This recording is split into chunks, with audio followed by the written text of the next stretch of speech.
कब्रिस्तान की कहानी। मनहर का घर पुराने कब्रिस्तान के पीछे था और उसके घर के छत से वो कब्रिस्तान अच्छे से दिखता था। वो रोज उस कब्रिस्तान को पार करके ही अपने काम पर जाता था। मनहर के 2 बच्चे थे और दोनों बच्चे बड़े ही शैतान थे। बड़े बेटे का नाम रॉकी और छोटे बेटे का नाम विकी था। एक बार गर्मी की छुट्टियों में रॉकी और विकी की बहन सोनिया भी आई हुई थी। तीनों मिलकर रात के लगभग 12 बजे एक रूम में ट्रूथ और डेयर खेल रहे थे। रॉकी सोनिया से पूछता है कि तुम ट्रूथ लोगी या डेयर। सोनिया डेयर लेती है और पूछती है कि तुम लोग कुछ खतरनाक करने के लिए तो नहीं कहोगे ना। रॉकी बोलती है ये हुई ना बात, तो जाओ अब छत पर से घूम करके आओ और छत पर रखे गमले में से फूल तोड़कर लाना होगा, तभी हमें पता चलेगा कि तुम छत पर से आई हो। सोनिया दोनों भाई को बोला छत पर से तो कब्रिस्तान दिखता है। नहीं, मैं नहीं जाऊंगी। रॉकी और विकी दोनों सोनिया को छत पर जाने के लिए जबरदस्ती बोलते हैं। सोनिया छत पर जाती है और जैसे ही गमले में से फूल की तरफ बढ़ती है तभी उसकी नज़र कब्रिस्तान की ओर पड़ती है। कब्रिस्तान में एक बड़ा सा सूखा पेड़ होता है। वो दिखती है कि उस पेड़ पर एक सर कटी हुई उल्टी लाश लटक रही है। सोनिया उसे देखते ही और जोर से चिल्लाती हुई बेहोश हो जाती है। फिर जब सोनिया बहुत देर तक छत पर से नहीं लौटती है तो रॉकी और विकी दोनों डर जाते हैं और वो छत पर जाकर के देखते हैं तो पाते हैं कि सोनिया बेहोश पड़ी है। वो तुरंत मनोहर को बुलाती है और सारी बात बताती है। मनोहर ने बोला तुम तीनों को ऐसा खेल खेलने की जरूरत क्या थी, और रॉकी तुम तो जानते हो उस कब्रिस्तान के बारे में कैसी कैसी खबरें आती है, फिर भी तुम सोनिया को रात में छत पर जाने के लिए क्यों भेजा।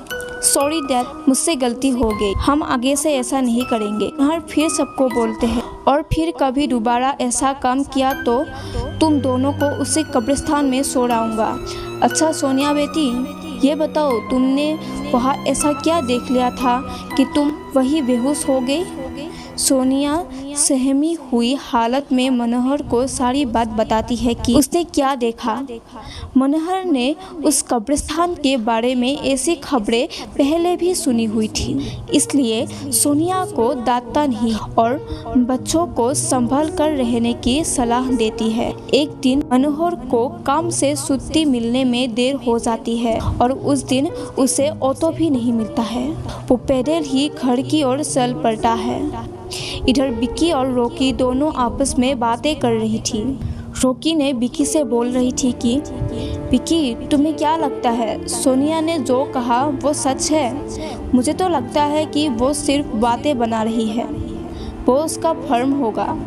विकी ने अपने भाई से बोलता है अरे नहीं भाई, तुमने उसकी हालत देखी नहीं, एक दिन भी वो यहाँ रुकने का तैयार नहीं है। मुझे लगता है कि उसने सचमुच देखा होगा। रॉकी बोलते हैं चलो हम कब्रिस्तान में जाकर खुद ही देख लेते हैं। विकी ने अपने भाई से बोला अरे भाई, तुम पागल तो नहीं हो गए, मुझे अपनी जान बहुत प्यारी है, कहीं नहीं जाऊँगा और तुम भी मत जाओ। विकी के मना करने के बावजूद रॉकी नहीं मानता है और वो अकेले ही कब्रिस्तान की ओर चल देता है। कब्रिस्तान का दरवाज़ा खोलता है और अंदर चला जाता है। वो उस पेड़ की ओर भी देखता है जिस पर सोनिया को सर कटी हुई उल्टी लाश दिखी थी। रॉकी खड़े होकर उस पेड़ की ओर देखता है, तभी एक अदृश्य हाथ उसके पैरों को पकड़ लेता है। रॉकी डर जाता है और जोरों से चिल्लाने लगता है बचाओ बचाओ, छोड़ दो मुझसे गलती हो गई, मैं फिर कभी यहाँ दोबारा नहीं आऊँगा। दूसरे कोने पर एक कब्र होती है जो कि खुली हुई होती है, उसके ऊपर खून लगा हुआ होता है। वो अदृश्य हाथ रॉकी को खींच कर लाते हैं और उस कब्र में धकेलने की कोशिश करने लगते हैं। रॉकी चिल्लाता है छोड़ दो मुझसे गलती हो गई, फिर यहाँ कभी नहीं आऊँगा, मुझे मत मारो, मुझे जाने दो। मनोहर काम से पैदल घर पहुंचने वाला ही होता है।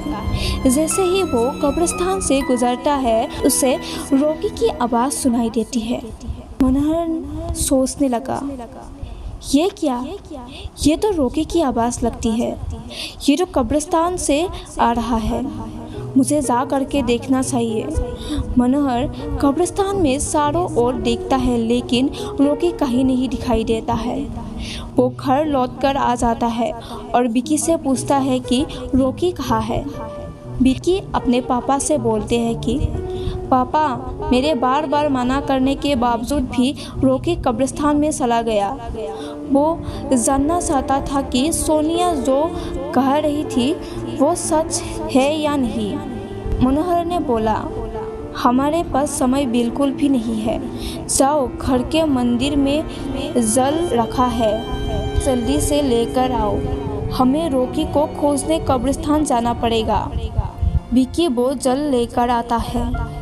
मनोहर और विकी कब्रिस्तान में जाता है। मनोहर जल छिड़कता है, फिर उसे किसी के घसीटने का निशान दिखाई देता है। वो समझ जाता है और फिर उस निशान का पीछा करते हुए वो कब्र तक पहुंच जाता है। मनोहर कब्र के आसपास वो जल छिड़कता है।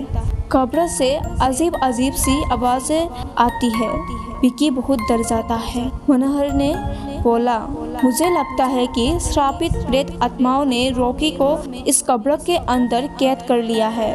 हमें जल्द ही इसे निकालना होगा। तुम ये पवित्र जल आसपास छिड़कते रहो, इससे हम वो प्रेत आत्माएं कोई नुकसान नहीं पहुंचा पाएगी। मैं कब्र को खोलने की कोशिश करता हूँ। मनोहर उस कब्र को खोलने की कोशिश करता है। अंत में वो कब्र खुल जाती है। उसके अंदर रॉकी लथपथ बेहोश पड़ा होता है। मनोहर रॉकी को लेकर हॉस्पिटल जाता है। उसकी हालत बहुत गंभीर होता है। उस दिन के बाद मनोहर उस घर को छोड़कर शहर से दूर एक दूसरे घर में अपने पूरे परिवार के साथ रहने चला जाता है।